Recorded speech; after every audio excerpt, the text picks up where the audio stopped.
Hello, and welcome to This is the Day Show. I'm your host, RJ Cole. And I'm Fred Graham.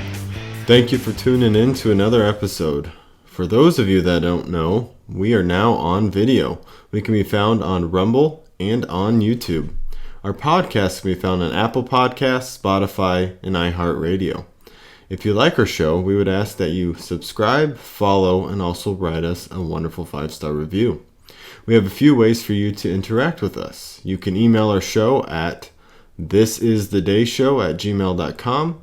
We can also be found on X at thisisthedayshow, and look us up on Facebook by searching for This Is the Day Show. There's also an option to text our show. Select the episode that you're about to listen to, look on the top left of the episode, and it will say send us a text. Feel free to send us any questions, feedback, or interest that you may have. We want to say thank you to everyone that continues to listen and for your promotion of this podcast. And on to the show. So how was your week, man? It was a pretty good week. Pretty packed. We had birthday parties, and those are always fun. Iowa weather made it really eventful, but then kind of battling some sickness because the weather, I think, is the biggest push and reason for that, because it's been fluctuating pretty hard. So, and then now it's raining and wet, so on top of 40-degree weather. Yeah, that's exciting. So work-wise, everything's going pretty good. Kind of able to do more. So we're still waiting on other people, but able to work, and that's good. Looking forward to the weekend, although Saturday I'm remodeling my bathroom, ripping out some subfloor. Yeah, it's gonna be blast. So, but how's your week? It was good. My dad had his 30th anniversary. The church did a really good job. They celebrated him pretty well. Him and our family. It was a very good time. Our kids have been sick as well. Fevers, throwing up, all that fun stuff. So we've been working around that. Mainly my wife, because I work so much. I got my extra run back, so I'm working more hours, which is a plus. And my cut has healed up very well, so I'm hoping to donate back on Saturday. So that's going to be awesome. Dude, you should have showed everybody. Just be like, wow. At the beginning? I have pictures. I can put it up on the show. I mean, we'll just feedback to see if they want to see it. I don't know if everybody... I don't... When I've asked people... Because I'm one of those types that don't want to see that kind of stuff. And most people are like, nah, I'm good. I'm like, yeah, I figured. Yeah, It was interesting to see. Yeah. So... And Josh from our church, he was showing me a diagram. Maybe I'll have to put it up for you guys. I won't show you the picture of my arm, but I'll show you this diagram. And he showed me how close it was to like actually hitting that main artery in your arm. Yeah. Because you could see the white part of my arm, the tendon, the fat in the tendon, and then he's like, it was like 1/16 of an inch off or something like that. And I'm that's kind of in perspective. Did you see the person who got a cut on their face, how close they were to, there's like an artery or something in your eye? Yeah. Dude, that stuff's gross. But what was it? So the past 3 days, I've been debating on whether I just kind of go off a little bit on the show or not, because I'm just like, what are we doing? Like, as a nation, as a people, what are we doing? And I'm very frustrated. So, I'm going to start off with the story, and we'll see how far down the list I go. All right. So, I read this. Actually, this happened today, so this compounds on everything else. Let's make this a segment called RJ's Rant. And then we might have to look into something. But, all right. So, on August 29th, so I assume this may have been last year.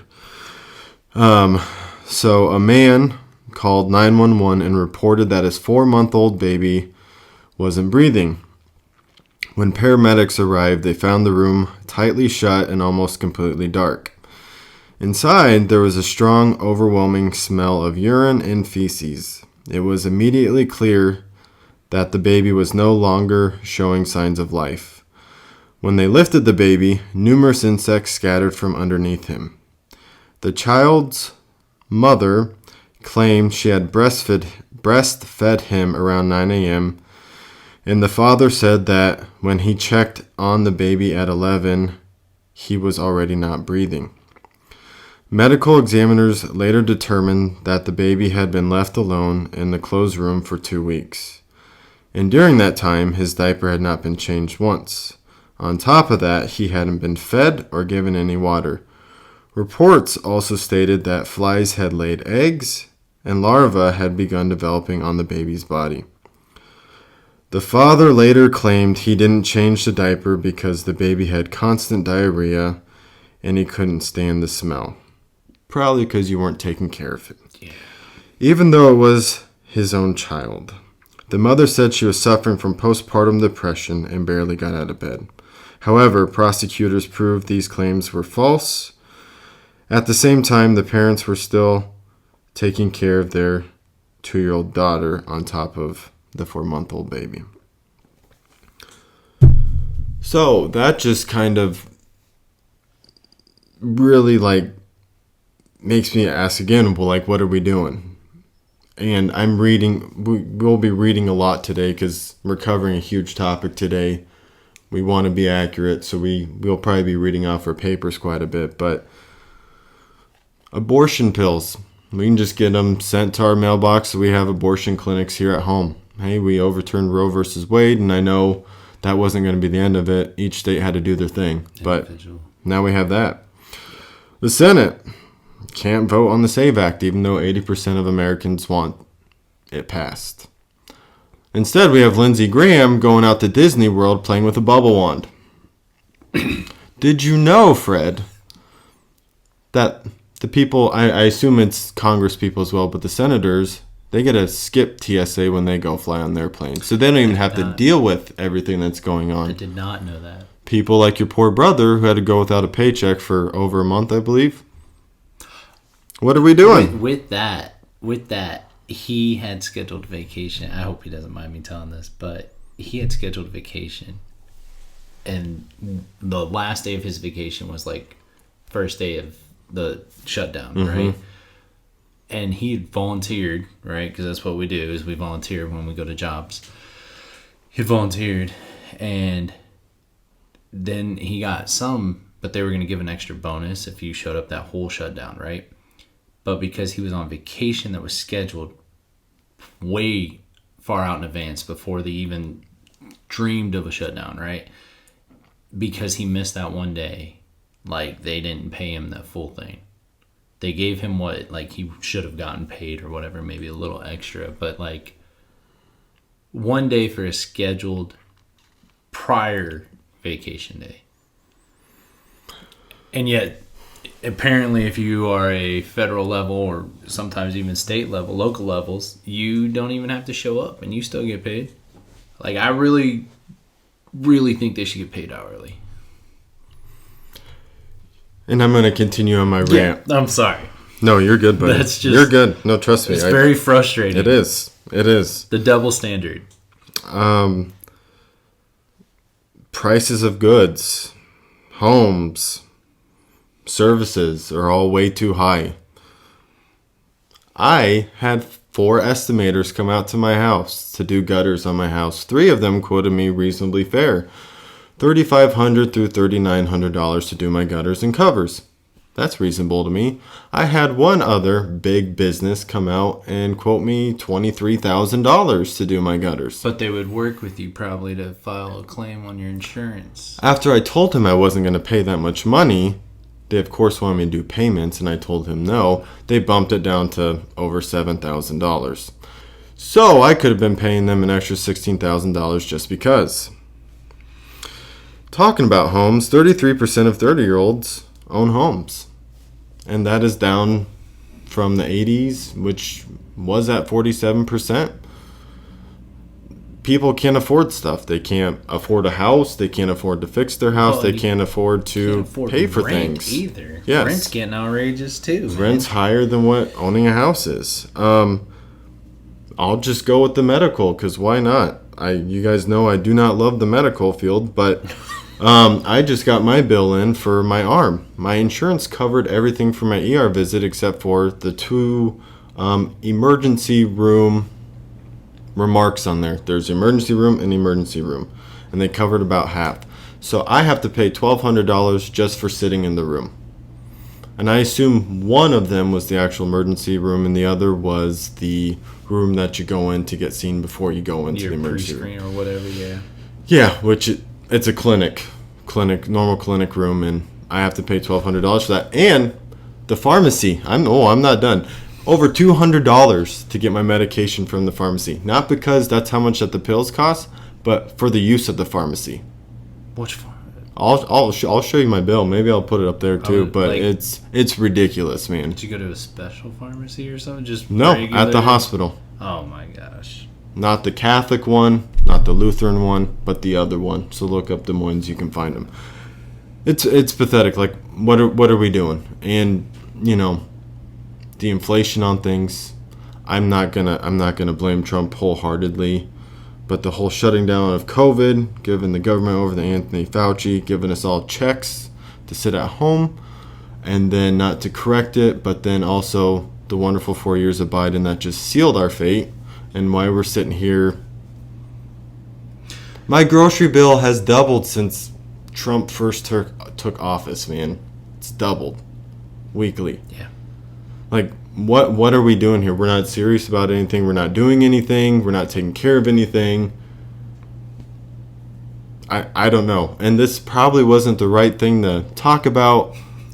Kind of still shoved, but it's needed, man. Like we went when we had a family, I'll say family medical emergency. We went to, where did we? I think we went like an urgent care. No, we went primary. Urgent care, ER. The urgent care literally goes, yeah, we can't do anything about that here.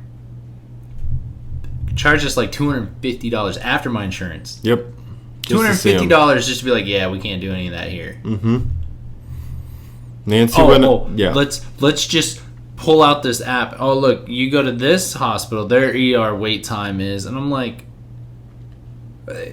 I wasted more time coming to you and $250 for you to be like, yeah, we can't help you. Like, then what are you doing? Nancy had to go see a specialist over at the Mayo Clinic to see what was going on with her. And I'll be gracious, we took 2 hours, even though I think it was more an hour and a half. We got a bill, I think it was more like $1,200, but we'll say it was $1,000 just for an hour and a half of his time. Just to visibly see her, talk about her scans, and then to give her reflex tests. What are we doing here? How did that cost me that much money? Plus, I had to drive all the way up to Minnesota and back. And I'm like, I do get like specialist care, but I'm like, it shouldn't be that much. There's a point where you're just ripping off the people. And this, I was going to wrap it all off with this beautiful bow because I've seen this video going around. 2 of them, actually. We'll go with 2 of them. A man calls in and talks to the billing department and says, hey, you guys are quoting me this much to pay. You guys don't have my insurance, so I'm going to give you my insurance. So he gives them the insurance, and guess what? The cost actually goes up. Yeah. So then the guy goes, oh, can you just take me off? I don't have insurance then? Nope, because you've already given us proof. So it actually costs you more, even though you're already paying more for insurance than what you would have if you didn't. And then the other, there's a new hack going around. Just go into the ER. Don't bring your phone. Don't bring your wallet. Don't bring any identification. Don't tell them who you are. How can they bill you? I'm not promoting that, by the way. That's why I have to pay $1,200 just to walk into an ER just to get a stitch and a flush. Well, and there are a lot of cases. I think of the, are they county? Is it the county hospital? We have a county hospital, right? It's kind of a mainstream one. I don't know. Not the Catholic, not the Lutheran, not the United, but the B one. That's probably. Is that Anyway, there's people that I forget about them. I need to go over there more. There's a lot of people who go in there and kind of do what you were saying, and I mean, it's like, yeah, they treat them and basically get them alive, and you're not going to die. Back on the street, so, yeah. All right, we'll bill you, and then, yeah, you don't have the right address. I'm not Bob, Smith. I'm whoever, and there's no way to track them down. And it's like, yeah, how many people have done that? So then their reaction to it is, ooh, this guy's got really good insurance. Like, I feel like whenever they see my insurance, because I do have really good insurance, it's almost like they think of how much more. Like, I've gone to the doctor for simple stuff, and they're like, oh, let's do a blood test. Every time. And I'm like, why? Every time they want to do a blood test and like a urine test, either or. Yeah. And I'm like, I understand if you pull my, like, there are cases that I'm like, that makes sense, and I agree with that. But I'm like, why would you pull my blood? Like, did you look at my insurance and, they'll pay. And they charge so much, and it's because the insurance will pay. But then it's like, you're trying to supplement the service that you did for this person by almost double charging me. Flat rates, what it cost. But it's like, man, that's not right either. I don't know. We have the Supreme Court. What are we doing there? The whole 14th Amendment talk is popping back up in the Supreme Court, and talking about anchor babies and such. And yeah, what are we doing? So, failing apparently. So, now that that's done, let's jump into our main topic, shall we? Yeah, I have a feeling that's all going to come back up in a couple weeks, man. It's all going to come right back up. It might just have to be a monthly thing. Oh, man. All that aside, because we need to give this topic... week. Very important week. Yes, and I feel like both in you and my personal lives, there's been a lot of stuff going on. Probably trying to make sure that maybe we didn't do as good of a job or even cover this week, right? So let's give credit where credit's due.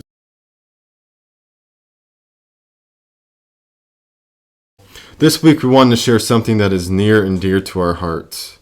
Some may call it Easter, but we call it Resurrection Day. For many, it may just be another holiday, and you may celebrate by being with family and just doing an egg hunt. There's nothing wrong with that, but to us believers, it means so much more. So during Christmas, we talked briefly about Jesus Christ and how he was born as a baby through a virgin birth. As you read through the Gospels, Matthew, Mark, Luke, and John, in your King James Bible, you see Jesus live a perfect life. You see him teach, and you see him perform miracles. But we don't just see how he lived. We see his death and his resurrection. That is what we'd like to focus on this week. Both his death and his resurrection. So, we thought it'd be really good to kind of summarize it for you all. Yeah. A lot of our audience, I believe, goes to church. They're very familiar with this. So, but we're trying to reach others also. So we didn't want to be very theological. We didn't want to deep dive, get crazy deep on stuff. I guess more of a surface level, right? For the everyday man to understand and grasp. Just real quick, interjecting. Yeah. The interesting thing is in this preparation for this show, I have found many sources that will acknowledge the fact that there was a man named Jesus that was a radical teacher in the Jewish religion. So people recognize his life, he existed. Mm-hmm. They will also recognize his death.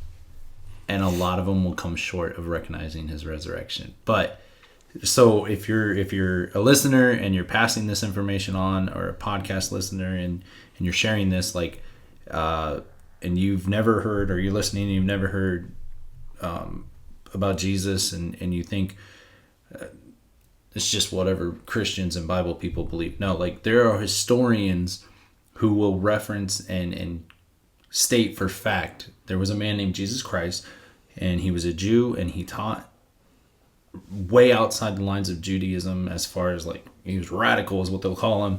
And then they will talk about his death. So this isn't strictly our opinion. I mean, even if there weren't people backing it that are historians that are very against the Bible, I guess is what I'll say. But like for me personally, and I believe for you too, even if that wasn't there, I still believe the Bible. I still believe that Jesus Christ came and lived on this earth and had a birth, death, and resurrection.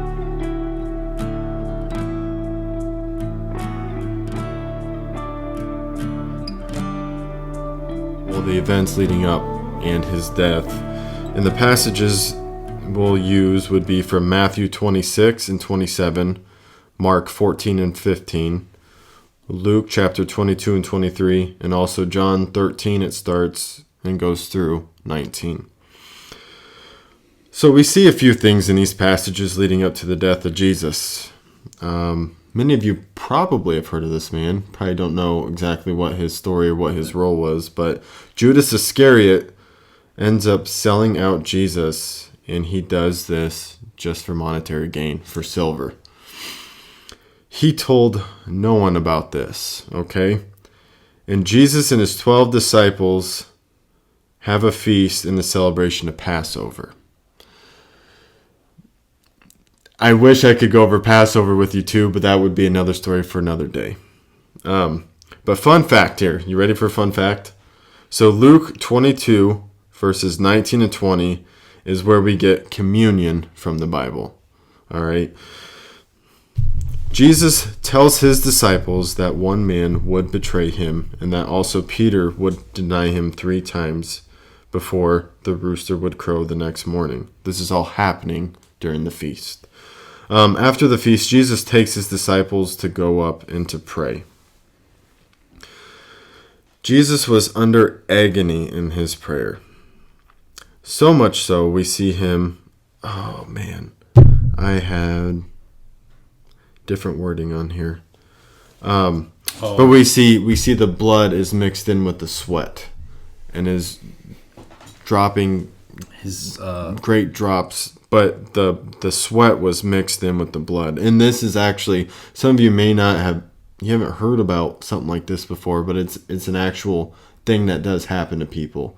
Just, he was under so much agony. They're talking about like maybe before you get into a fight or something, hopefully I'm getting this correct, and please forgive me if I'm getting this wrong, but so much agony, like so amped up, or like just so much going on in him.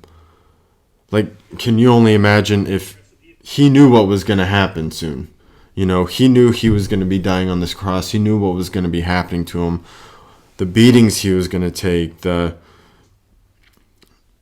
separation from God, his Father. Yes. Even. I mean, just all these things that are going to happen, and he's going up here to pray, and then there's just so much agony that is happening, a turmoil maybe in him a little bit. He knew he was going to do what he had to do, but just knew that this was coming. His disciples fall asleep, not once, not twice, but 3 times. And Jesus wakes them up. And on that 3rd time, Judas appears on the scene with Jesus' captors. And it's a word of note here. They didn't necessarily know what Jesus looked like, so they had Judas come along with them. And I believe he kissed them on the cheek to show them who Jesus was. Which is where the kiss of death was first. I did not know that. Yeah. Interesting. First kiss of death. So then they take Jesus away. In our next part, Jesus was brought before the people in the custody of Pontius Pilate, who was governor at that time for the Roman Empire. It was tradition to release a prisoner during the feast of the Passover. Passover was just... It was a big thing. Dive in. It was a big thing. Give us a surface level what the Passover is. Surface level of the Passover. So when the Israelites were taking slaves or captors in the land of Egypt, before. There had been plagues that had happened throughout, and Moses and Aaron were talking to Pharaoh at the time, and Moses's intent was to get Pharaoh to let his people go, the Israelites. Mm-hmm. And Pharaoh just would say no, and God would bring a plague along. Was it 7 plagues? 10, excuse me. So every time he would say no, God would bring a plague. And finally, the one that finally broke him was the last plague, which was the Passover.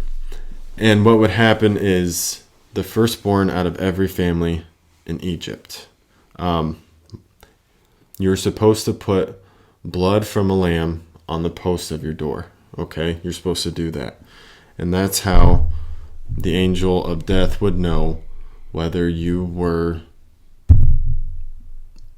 What would be a good word here? I'm going to safe, say... Yeah. I guess. Yeah. Yeah. Yeah. So they would paint that over their doors, and it would, the Israelites did this, and the Egyptians didn't. So the angel of death would come by, look at the door, and if you didn't have it on your door, your firstborn would be killed. And that happened throughout the whole land of Egypt. I believe it talked about there being a great cry coming from Egypt because of this happening. And finally, it broke Pharaoh to where he said, you can let your people go. That's not the end of that story, but that's where the Passover, the celebration of the Passover comes from. They do it to remember. Yes. And a lot of times back, you'll see in the Bible, a lot of times they'll have celebrations, if you want to call it that, over things like this, some things to remember them by. They also had monuments or altars, I believe is the word that they would use, that they would set up in remembrance of something that Jesus had done for them. Right. Which is why we, as Christians now, do communion or the Lord's Supper, to do this in remembrance of what we're talking about today. Exactly. Yeah, exactly. Thank you for that. Okay, so like I was saying, it's tradition for them to release a prisoner during the feast. And today it was a choice of the people whether it would be Jesus or a man named Barabbas would be set free. Now, Barabbas, he was in prison for certain sedition, and I looked up sedition in today's terms. It said conduct or language inciting rebellion against the authority of a state. So that's the sedition part. But then not only was he charged for sedition, but also for murder. And a sad part here is that the people chose Barabbas over Jesus. They called for Jesus' crucifixion. And in Matthew 27, verses 24 and 25, we see that Pilate,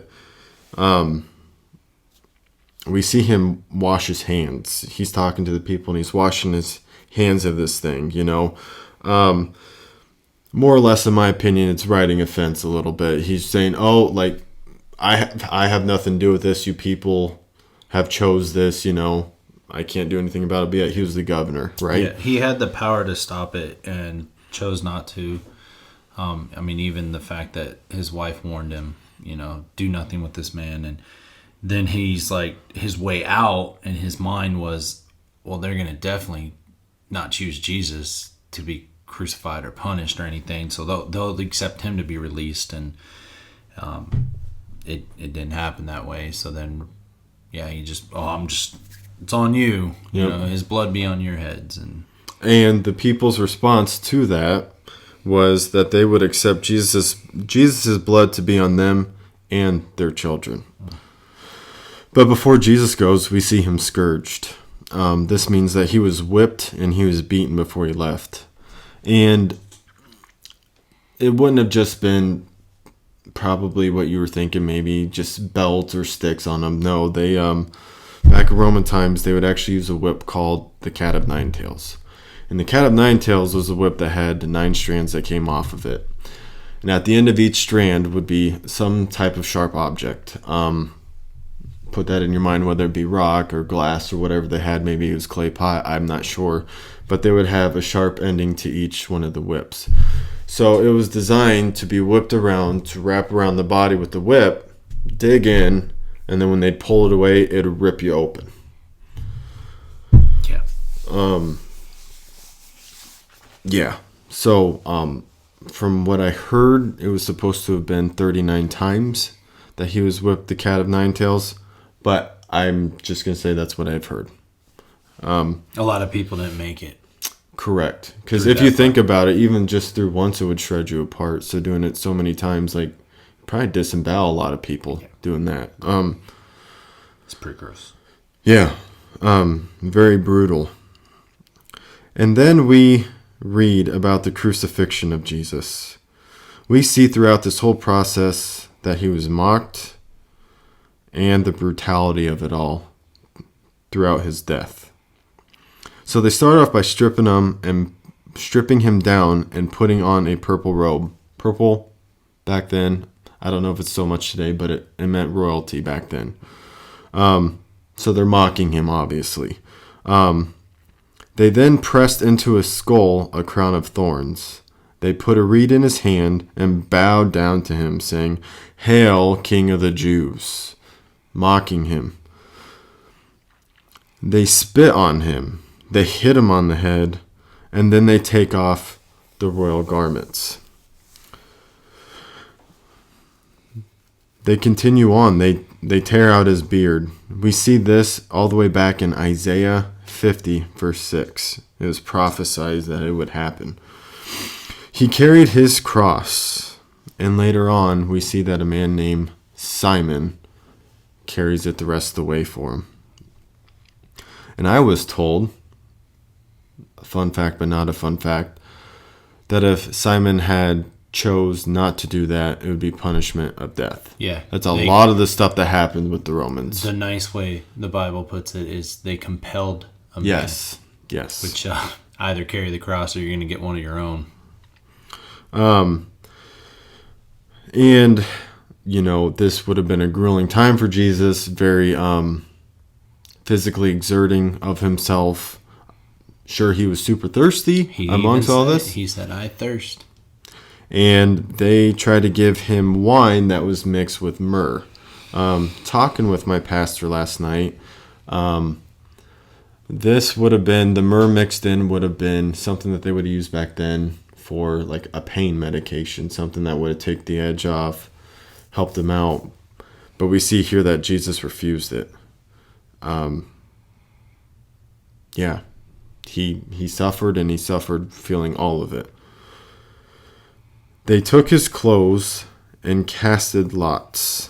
That'd be like gambling today, right? In a way. Yeah, kind of. They placed, "This is Jesus, the King of the Jews," over his head on the cross. And when we talk about him being placed on a cross, he was cross, right?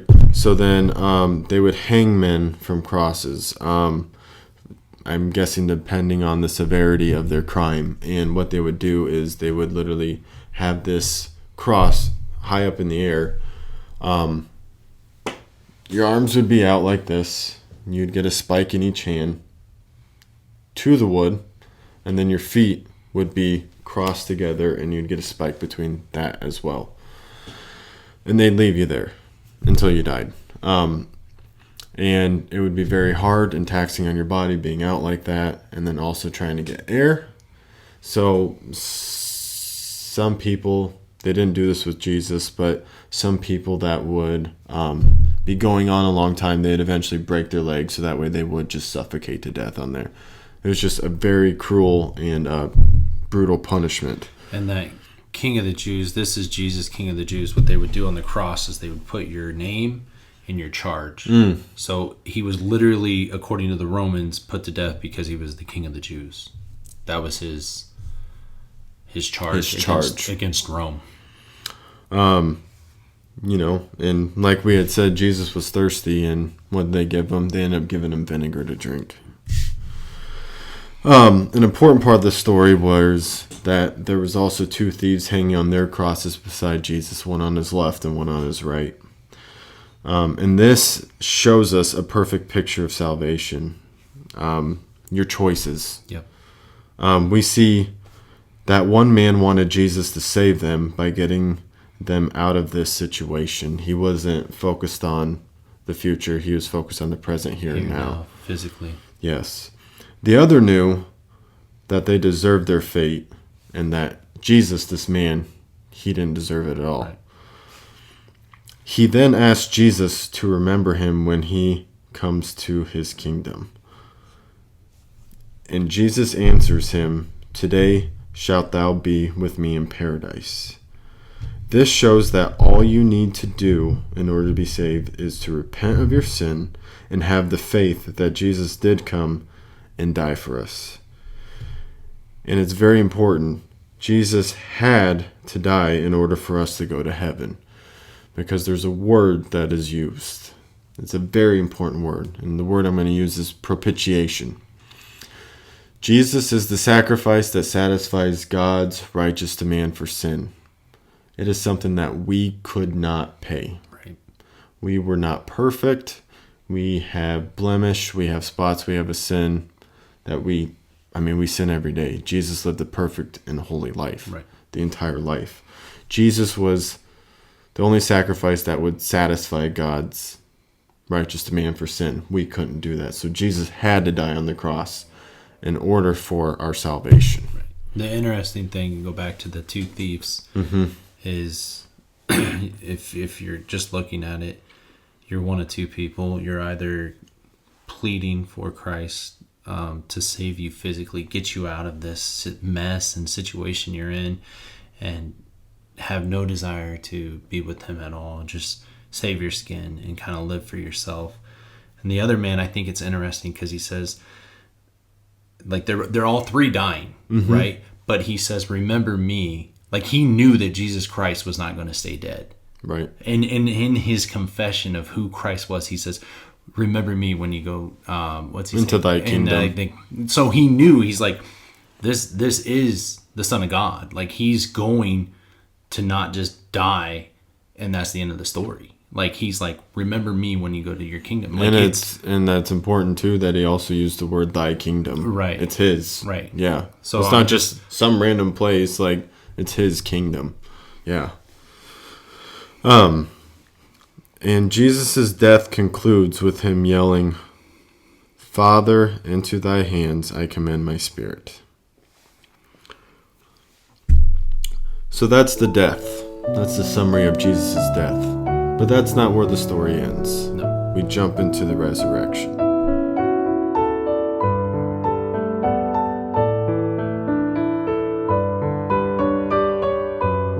So after the death of Jesus, a man named Joseph of Arimathea, he went to Pilate to plead for Jesus' body. Did I say Joseph? Did I say that? Yeah. His name's Joseph. Joseph Arimathea. Yeah. And I heard today on Steve Day's show, he was talking about actually the opposite of this. Not that we'll go into that, but 10 reasons, 10 things you'd have to believe in order for this not to be true. And you'd have to believe all 10. You couldn't just pick one or two, 3 or 4, but all 10. But he was talking about that Joseph of Arimathea, like, he had to be a man of wealth in order to have a tomb, right, for his body to be placed in. It was a new tomb, too.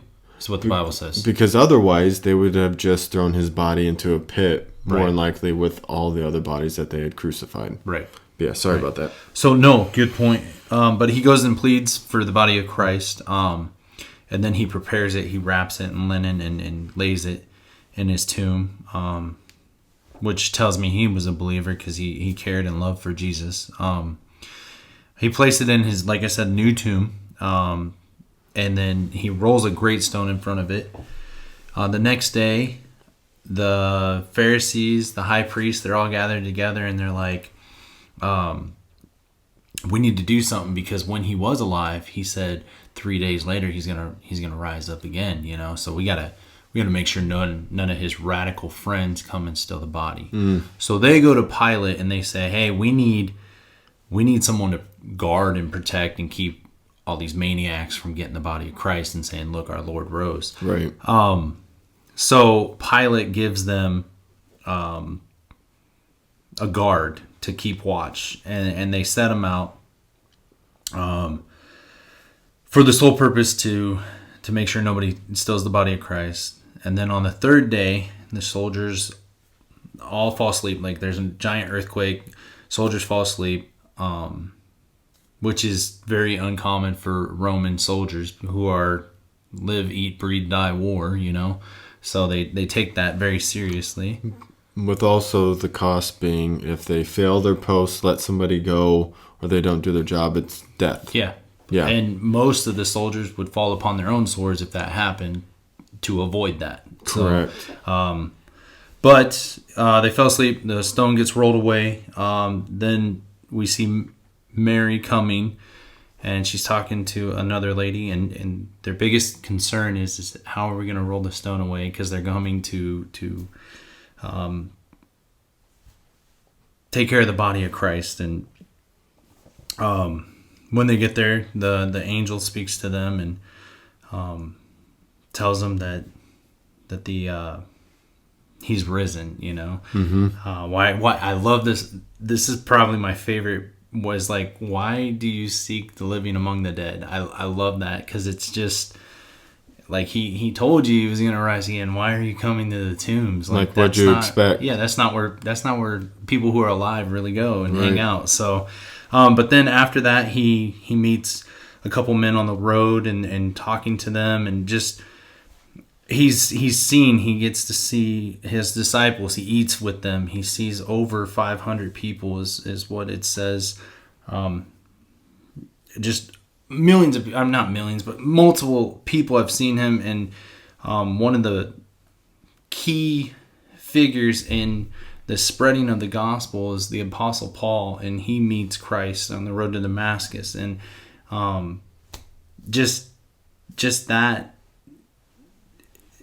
account of Paul echoing what the four Gospels tell us happened with the death, burial, and resurrection of Jesus Christ, that Paul is later penning to the New Testament churches, just strengthens that even more. But for us as Christians, this is a fundamental part of our faith. By Christ's resurrection, he conquered death, he conquered hell, and sin, and he proved his sacrifice was accepted by God. Like RJ said, the propitiation, he is Jesus Christ, the sacrifice that satisfies God's righteous demand for sin. And because of this, we have salvation. Without the resurrection, we would not have that. So that is very key to our faith. Yeah, because it's like kind of like the 101 for Jesus, have them to be born of a virgin woman, the sin line falls through the man. Yep. That's where tendencies and the sin comes through, is through the bloodline of the man, not from the woman. So that's very important. That's how he lived. I mean, that's not why he lived the perfect life. He's God. That's why he lived the perfect life. And then you see, he had his death. He had to die. He had to be the propitiation. But then also the resurrection. Just three simple but key things that had to happen. And I found, so I don't know if you can read that guy's name. Lionel Lacou. Lionel Lacou is he's a very successful lawyer, Guinness record holder, but he analyzed the resurrection using legal standard and found the evidence in the Bible true. Like it's undeniable, and it's like you can see people through history who try to, like a better wording, debunk Christianity, the Bible, and many of them, if you come into the Bible and you study it out, with an open mind, I guess, not slanted, twisting everything and trying to make it say what you want, literally taking it word for word what it is. These people come in with this like complete against God mindset, and they come out and they're like, the Bible's true. Christianity's true. Like, Christ is who he said he was. And it's like big names like C.S. Lewis, who was a huge apologetic for the faith.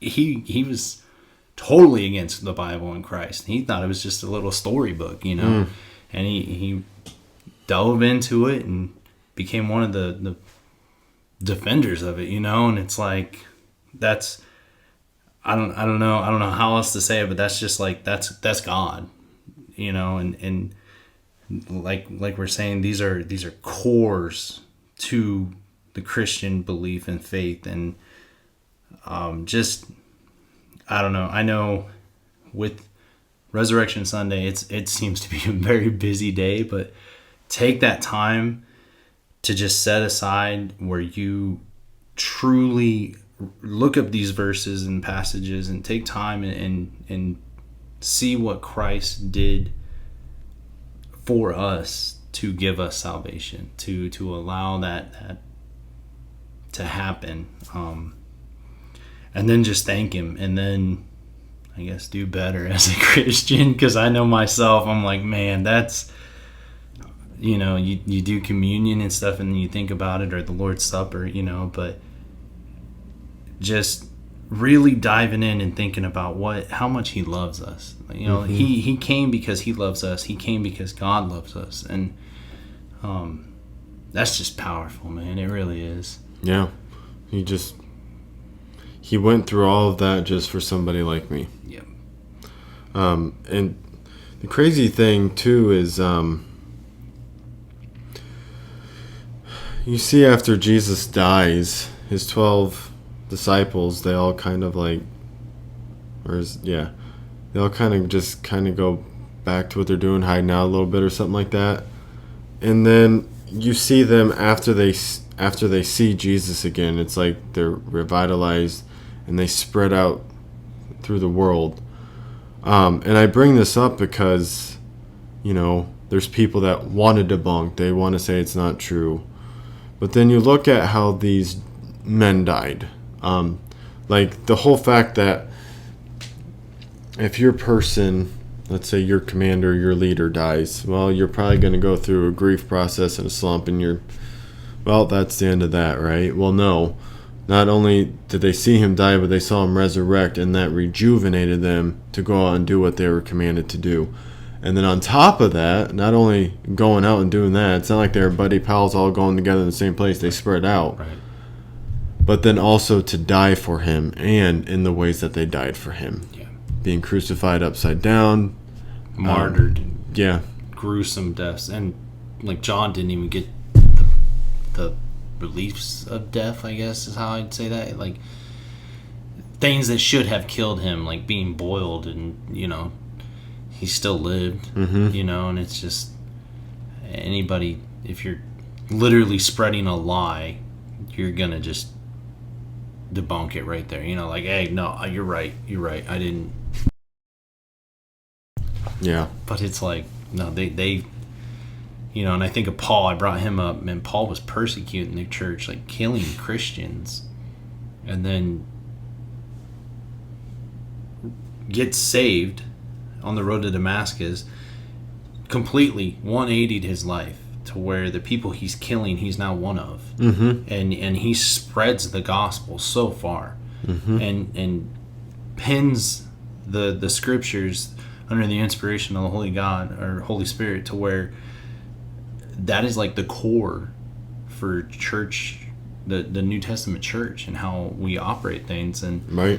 I'm just, there's no way that's a lie. Like, no. People would not do that. No. We hope you guys learned something. I know I learned even some new stuff looking back through scripture again and looking at things, and even the whole prophecy of him getting his beard yanked out, because you hear that as a kid. They teach you that in like Sunday school and stuff, and I was looking through the Gospels trying to find it, but then realizing it's actually back in Isaiah's when that's brought up. Yeah. So and I'll challenge just one last thing. I guess I'll challenge the men, the dads. Take your family, read through this with them. What we try to do is, even before Resurrection Sunday, we try to go through. It's 21 weeks, I believe, and we have like Palm Sunday. He rides in on the donkey, so we got a little donkey figurine, and kind of lets the kids look at it, and we talk about Palm Sunday and stuff. So it's I might post that. Up. Well, that's super important, because how many times do we see the birth of Jesus in or nativity scenes, but we don't? Yeah, we made a little like tomb, like rock, and then we have a little rock that rolls in front, and then so like Fridays typically when we throw them in, but I think there's discrepancies or whatever variations of what people believe, but we just kind of put Jesus in the tomb, and then we shut it, and then Sunday, Resurrection Sunday, we'll have the tomb rolled away and Jesus will be out, and we're like, go look at the tomb, with their kids, and when they're little they get really excited, and now the older ones are kind of like, where'd he go? And did you play with them? And because they know, like, they got little wooden figurines that we don't let them play with Jesus, but right. It seems sacrilegious. Yes, a little bit probably. So, but they get excited, and it's like, yeah, he's not in there. That's the other thing. I don't think Jesus would be too sad if they were excited about him and playing with them. Yeah, but want to jump into a wild card? Let's get on that wild card. Let's do it. And welcome to this week's segment of the wild card. Okay, listener submission yet again. What's my saying? You always ask and we deliver. I'll read it because you go first on this answer. Oh, okay. All right, so. Oh, but thanks for so much for interacting with us. Yes. If you have any questions or topics you'd like to discuss, continue to send them our way. Now, this listener asked, is DoorDash blue collar, and what qualifies a blue collar job? So in my mind, I would say DoorDash would be blue collar. Typically when I think of white collar versus blue collar, it's just that. Like, what do you think of a white collar? Somebody sitting behind a desk, management, to an extent, depending on the job. But the ones that sit behind a desk, that's what I'm thinking white collar is. Finance, banks, white collar. They don't want to get their stuff dirty. But then the blue collar, mechanic, exactly. Blue collar, mechanics. I would say I work blue collar. I'm running around getting dirty, delivering stuff to people. You're blue collar. You're working. You're getting in there, supervising some. A little bit, just yeah. kidding. But half blue, half white collar. There you go. Yeah, it has its perks. Yeah. So yeah, I would definitely say DoorDash is a blue collar job, and I think there's nothing to be ashamed about with blue collar versus white collar. I mean, if you're a person that does white collar, good for you. I wish I could have, but there's a major bank that rejected me 3 times, so I wasn't meant to be white collar. So the way of a driver it is for me. How about you? I would say, yeah, it's blue collar, and I kind of cheated because I looked up what a blue collar definition is man, it's kind of insulting, but we are definitely blue collar. It says basically like little to no education, maybe a skilled trade, and can be unskilled. I didn't really want to go there because then it makes me want to flip the script and be like, can you do your own oil in your own car? Right. And that's why I'm like, yeah, blue collar is not. I'm blue collar, and I'm like, yeah, white collar. If you're white collar, like, I think you're a special kind of person, and I don't mean that like insultive. Like, it really, I I struggle with white collar work. I really do. Like 8 hours staring at a computer screen sounds horrible to me. And like a lot of the white collar people that I know, you know, they got bad backs and, you know, sitting for that long, stuff like that. I think of that, but they're more prestige jobs, you know, the big names, and normally they carry a degree, but joke's on them. I have a 4-year degree and I'm blue collar. So White collar, blue collar, just as Michael Scott has said, I'm collar blind. yeah. I mean, as long as you got a collar, you're doing pretty good in this day. Yeah.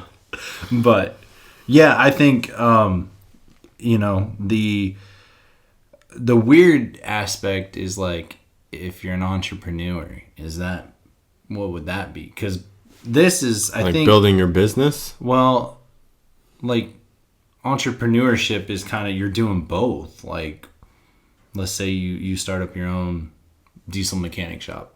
Diesel mechanic is very Well, you're blue going to be shop. working in. Right. Yeah. But then eventually you're going to step more into a white collar job. If it gets big enough, I'd say if it's corporate. But I mean, how many mechanics have you known that own their own shop? Are they really sitting and doing paperwork? Most of the time they're doing stuff No, too. because that would drive them nuts. Yeah. But nuts. But DoorDash, I think they classify it actually as like subcontracting, I think. Well, Or yeah. something like that. So you're literally, I think, like your own contractor, which Same with like Flex, you're a subcontractor. yeah, I'm gonna say yeah. you're both, dude. You're doing blue collar work, but you're a contractor, so you're white collar. We don't ride the fence here. It's blue collar. You're totally mixing it up, dude. You gotta do your own paperwork. So yeah, it's blue collar. You gotta change your own oil on that. So Well, unless you pay for it, but yeah. okay, bud. Well, anything else you want to add? From my family to everybody out there, you know, post this up, but happy Resurrection Sunday, and definitely encourage you guys to read and remember what the Lord has done. Couldn't have said it any better. Thanks for listening to This Is the Day Show. Don't forget to stand. Thank you.